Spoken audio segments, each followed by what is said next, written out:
Hey, Jen. Hey, Dana. Hi, everyone.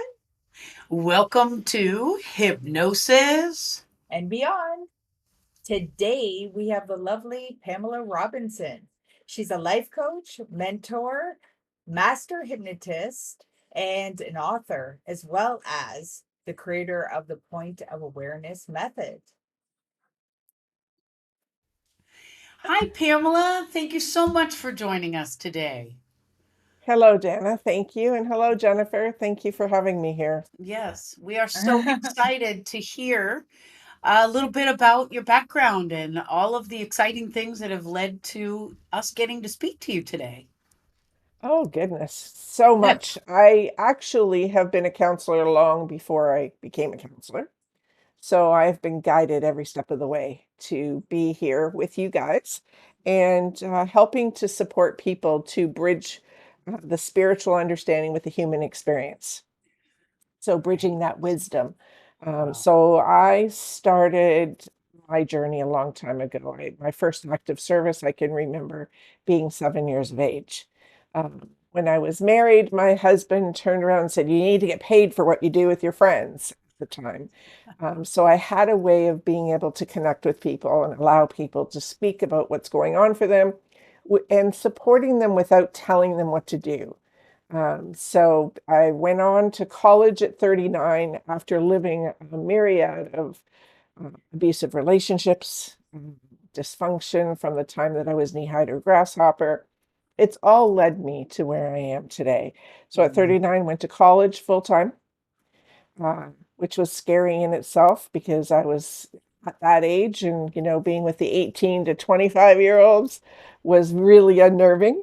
Yeah. But it was really great because it helped me to, first of all, realize how intelligent I really was because I didn't get good grades in high school.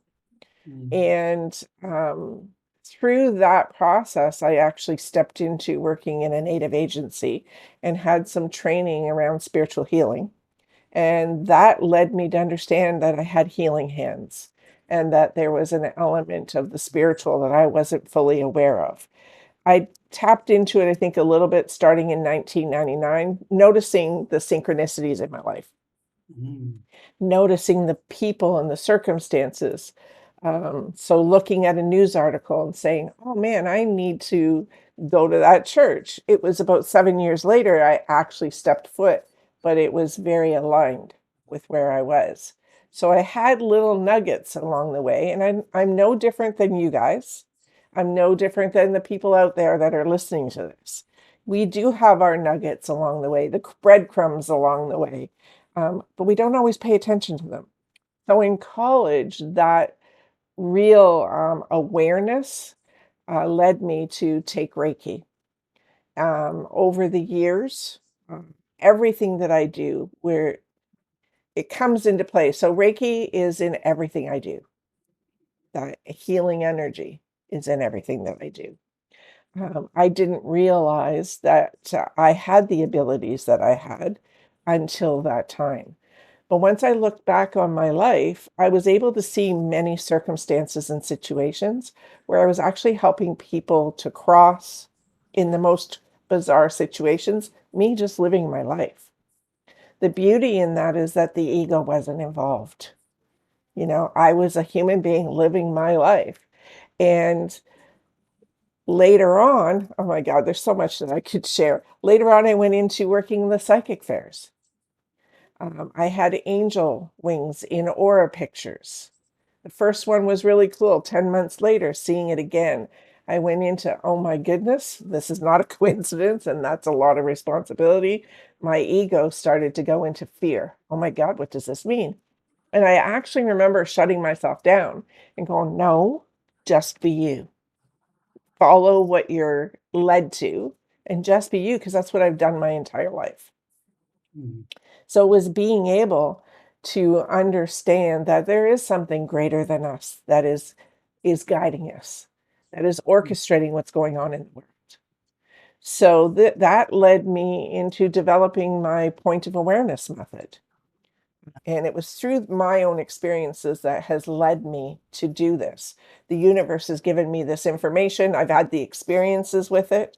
And so it's a hypnotic meditative process that does bridge in neurolinguistic programming as well, because the power in our words.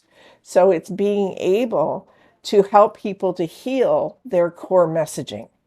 So we're programmed by the time we're 5. And after that, we're repeating patterns of behavior, circumstances, and situations that actually reinforces the early harmful messaging.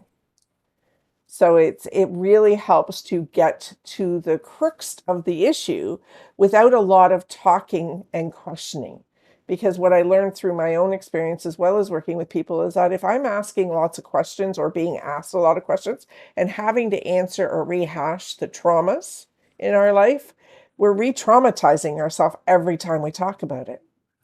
So I'm a big believer that allow you to do the work. I guide and facilitate and hold the space, but you get to do the work. Um, Trauma doesn't always mean a worst case scenario, right? Everybody looks at trauma like it's an event or something catastrophic. Yes, that's trauma, but trauma often is, for the average person, the stuff that's left a scar on the self-esteem. So that's the stuff through our life that we're trying to revisit, look at, question, right? We're breaking constructs that we were raised in. Then we go on to social and societal constructs that we're breaking. That's when we're questioning, is there something more, right? So many of us have been there. I'm sure you guys have been there, right? We start to go to this place of, what the heck? There's got to be more to life than just working, family, right? So it's being able to explore those things for ourselves. So this process that the universe gave to me, um, I'm so grateful for, because it gave a name, reality therapy choice theory I took. I didn't realize that that's what I did. I asked the hard questions to people, right? Looked at our choices. Then the neurolinguistic programming. I didn't even realize this was a hypnosis until I took a hypnosis course. So that's why I call it hypnotic-meditative, because people feel the difference. They relax, they get into it. And when they come back through the process, they feel lighter. They feel a difference within their own being, right? And they're not carrying the weight of the traumas, the weight of the narratives that they've been feeding themselves. So it's been a magical journey. Mhm. Yeah, I was just going to say the feeling lighter is such a gift, and I love the way you're describing that. Could you address a little bit? You're talking about bringing spirituality into it, and I wonder the the relationship between spirituality and feeling lighter. Well, quite honestly, from everything that I've experienced as well as working with people, it's through our traumas that actually brings us into our spirituality. So, spirituality is not religion. Religion is a place to explore spirituality, right? So it's that element of, it's learning to bridge. We have a wisdom. We're born with an intellect and a knowledge. It's our experiences that help to awaken the wisdom. Now, that certainly isn't what we were taught. You don't know anything, as a child, you know nothing. But I know you both know that there's children we see before us, and they're wise. They have a wisdom. It's our experiences that are awakening the wisdom. Okay. So spirituality is a way of being. It's your direct link to God, God of your understanding, source, whatever it is that you believe. For someone, it might be nature. It's that really strong connection that gets us looking at ourselves and how we're connected to everything. That's amazing. And I think that everybody can relate to that kind of an explanation as well. Some people might feel that at a concert or when they travel or like you say in nature. And I think opening up that definition helps people to, maybe experience it in another way. That's really needed. Absolutely. Absolutely. In this day and age, think people are looking for something even more. right? That's what I'm seeing. And spirituality, we come into that understanding through our experiences. I often say to people, if we all awakened at the same time spiritually, this world would be pandemonium, right? But everybody has to get there in their own time, in their own way. And it's through your experiences. I often say, no mud, no lotus. Like if we don't go through the muck and the mire, challenges and obstacles, right? We're not going to grow. It Yeah. doesn't, we don't grow when it's sunshine, lollipops, right? It's an element of it's through the hardships that we grow. And I Mhm. often use the analogy of we're no different than a seed being planted in the ground. It has to grow through darkness. It has to be nurtured, right? The difference between us and our humanness, our darknesses, our challenges and obstacles. A plant will hit a rock, it will grow through it or it'll grow around it. We hit resistance, we hit that rock in our challenges and obstacles, we back away from it. We don't want to. So it's that intellect and that resistance that stops us from growing. And so if a person is coming to you to work with you, you're helping them in that sort of moment. Is that how you would describe your process? Is that moment of resistance, coming up against an obstacle and wanting to turn away? Absolutely. Absolutely. But they're not wanting to turn away or they wouldn't have come in here. They don't know what to do once they've hit that block, Mm, mhm, right? So I'm able to help to navigate them, help to empower them to move through it. It's not about me. Um, it's not about me doing anything other than reflecting back, holding space, nurturing them, nurturing their wisdom, nurturing the gifts that they're bringing to the table. Sometimes people aren't aware of what gifts that they have. So they need someone who can reflect that, right? Because in the real world, we'll talk to our friends about what's going on in our life. And more often than not, you'll get the pity and the sympathy, right? And sometimes our friends will go, oh, I can understand. And they start to one up, oh, I've done this and understand it from this perspective. But it's keeping the energy of it alive where I hold people accountable. We are personally responsible for our feelings, our reactions, behaviors, decisions, and choices, no matter what's happening to us in our life. If we're blaming someone or something for what we're feeling, what our reaction is, we're giving away our personal power. mhm, And it's helping people to understand that you got to take your power back. You've got to take responsibility for what you're doing and how you're showing up in the mhm, situation. Doesn't mean you don't have feelings. Feelings are a gauge to say we're not aligned with ourselves. They're meant to be felt. We're in the human experience. If you're pushing an emotional away, you're literally, that's a resistance. And you're pushing it away like a pendulum. Well, when a pendulum you let go, because you can only push it so far, it comes back with a force. So each time it seems a little bit harder to get through, mhm, the more that you're pushing it away and resisting it. So I help people to see that and understand that and actually face it, right? With love. Because a lot of times we don't face it with love, we face it with judgment and mhm. criticism.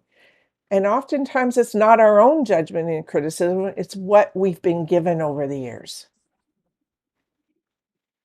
Yeah. Well, isn't that the truth? So this tell us a little bit more about this. You started to describe your process. Could you tell us again what it's called and sort of do you have I know everybody's different and obviously you're going to tailor it for the individual, but what could somebody expect of a structure or a timeline or what tell us a little bit about how your process works.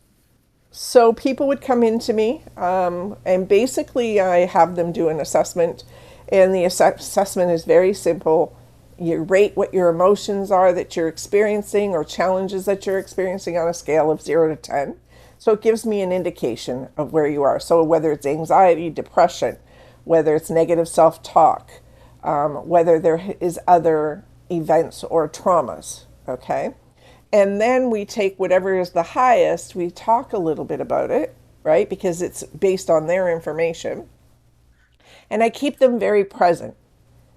Yes, I need to have a little bit of context. So I'll ask, so what can you tell me that you think has led to this, right? And then it's a situation where I explain to them my process. I take them through. In a very first session with people, we're talking for about a half an hour, and then we're getting right into the work. Because I'm a big believer, if I'm not supporting you and helping you move through something, then I'm not really doing my job. That's been my philosophy always. So it's that element of taking them through, reading, getting them into a relaxed state. So getting them to close their eyes. The process takes about 20 minutes to a half an hour. Then I go through a script that I never have to read again. And then I take them at first through their lifeline at whatever age they're at, and I take them all the way back into the womb. Well, why would I take them back into the womb? Is because that's how generational trauma is passed along genetically and energetically, right? That saying that we are a seed not only in our mother's womb, but in the grandmother as well. So generational traumas and the energy of it gets passed along in that way. So it's being able to release mentally, emotionally, how we store it energetically, if there's any generational, ancestral, or past life. So that's why we go back into the womb. Then they give themselves that permission to, I give myself permission to release it and let it go. That's a really important component because a lot of times we don't want to let it go, right? We're familiar with it, we're used to it. So that giving permission. Then what I do is I count down, they're repeating a reset word that they're given. And it is a situation where they actually can feel as they're going through it, either the release of emotion that have been stored. Physically, the body will twitch. So it's releasing energetically. And it's really quite magical to see somebody go through it, right? Jen, do you have any comments on that? Because I know you have experienced the process. Well, I did really enjoy the process, and I loved that it was twofold, that I had that week and then to come back. And which is really interesting is the symbols that I used are now are part of my logo. So Oh, that isn't that I've used the awesome? clover. And the thing is, it's so funny how I didn't even connect the two until like recently. I was like, wow, like it's just so funny how I was essentially in hypnosis. So I didn't Mhm. really consciously connect that. Yeah. So wow, I, And I thought it was an amazing process. thank you for that, because that is part of the beauty in it, is that you don't have to be overthinking anything. Once you've gone through the process, organically, changes and shifts happen where all of a sudden you're not responding to things the way that you would normally. Mhm. So I noticed that when I went through the process myself a long time ago. Now I've evolved it from where I came from. But it was like I was in awe as I went through and reflecting on it and going, at the end of a day, it's not even in the moment, it's at the end of the day. And oh my God, I didn't react the way that I would there. So I love the fact that it was organic for myself. And it was through a process called Z Point that I initially started. And I brought this man into our agency just by talking about the process. So we got the training with him. And then, like I said, over the years, I've added, because he didn't touch on any of the energetic or the generational ancestral stuff that can be also contributing to it.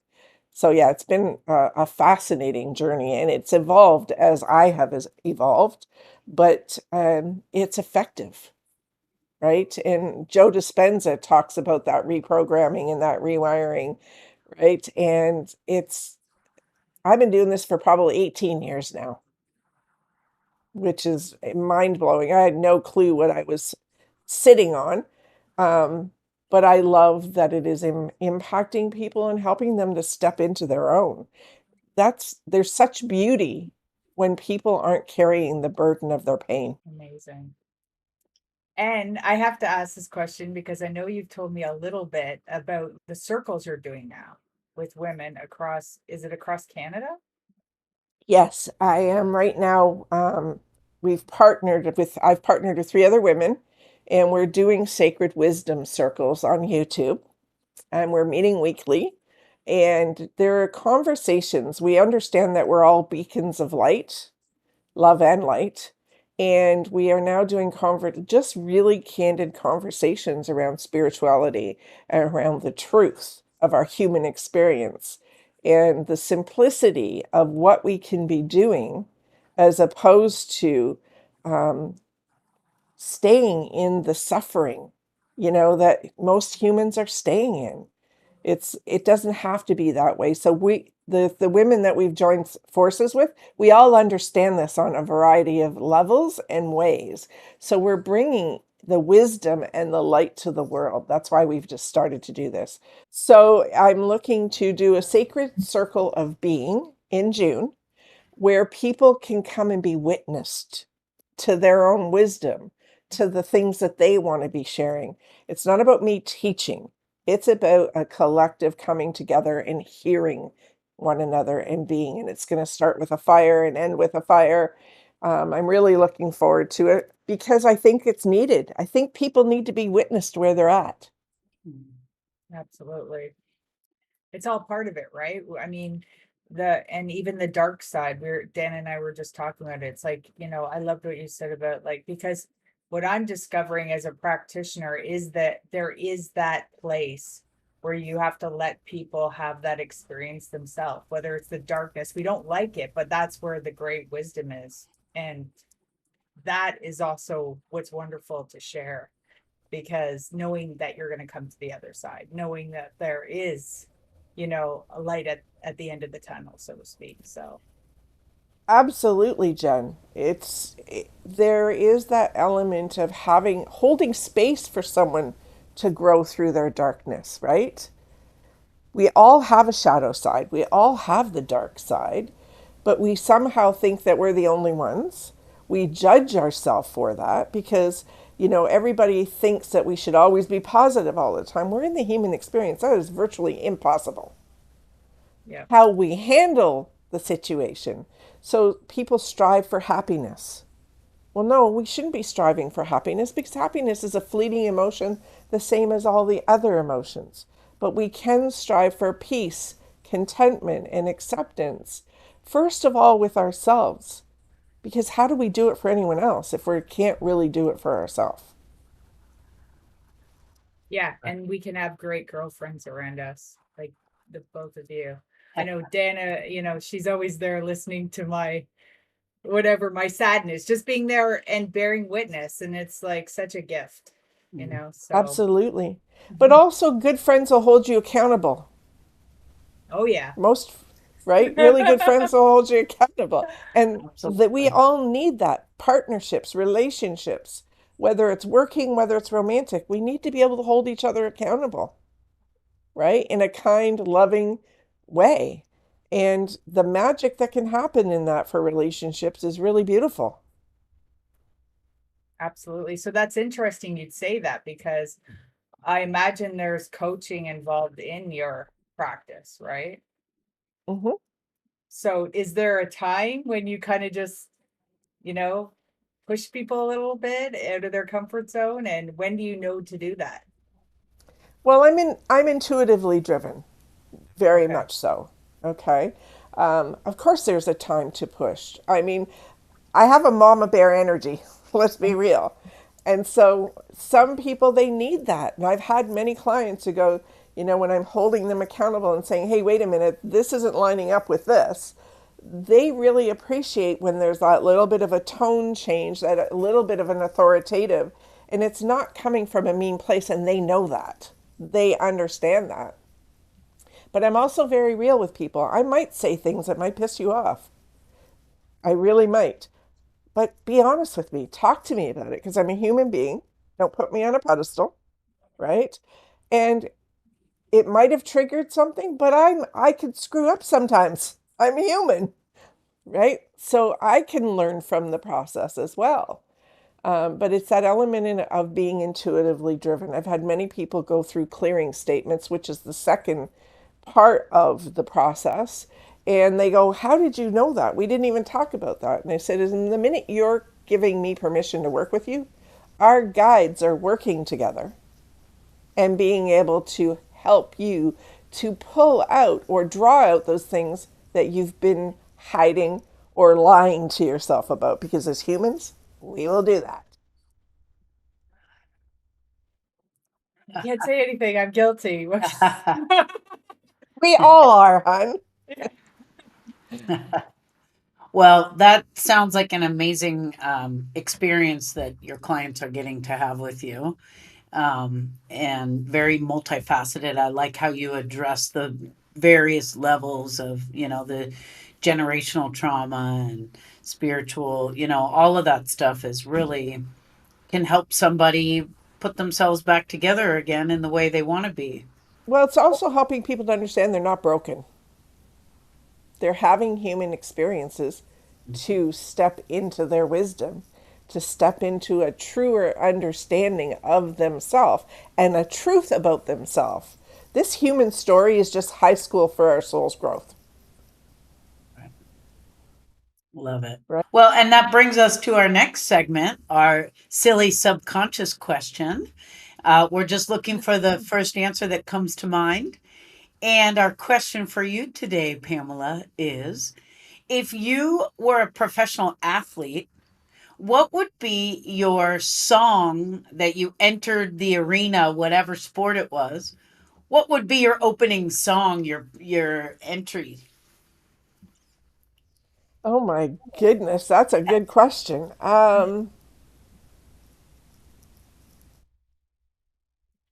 Think, Pam. I love music, so I think, in all honesty, the Rocky theme. Nice. Nice. I think that's the first thing that comes to mind, Yeah. Yeah. because I am a fighter and I have fought every step of the way to get where I am today. And as an athlete, yeah, I believe that you'd have to have that same resilience as doing what I'm doing today. Love it. Great. What a great song. Can you see me? Beautiful. Yeah, I'm hearing the Yeah, song, right? exactly. Yeah. And the next question is our beyond question. So, beyond what you've talked to us about today, share with us something special that lights you up. um, what's really beyond and exciting for me right now is I'm rebranding and wanting to take what I do globally through a self-directed online program. So I'm very excited to take it into that next realm. It's really kind of cool. Never thought I'd be there, but this is where I'm headed. So that I can relax, so that I can spend more time at my condo in the Dominican in the warm sunshine. Sounds Boom. great. That sounds great. Yes. Well, I think we know what the background music will be on in your global program. We know what the theme song will be. Yeah. But If I it could sing, I would sing, but you guys don't want to hear it. Well, we sure love oh, hearing about everything you're doing. It's really interesting, and we hope to have you back again another time and hear more about it. And I would with love that, that. Jen, what do we always say? Peace out. Peace out. Pe- Peace out. Thank you guys. Thank Thank you. you.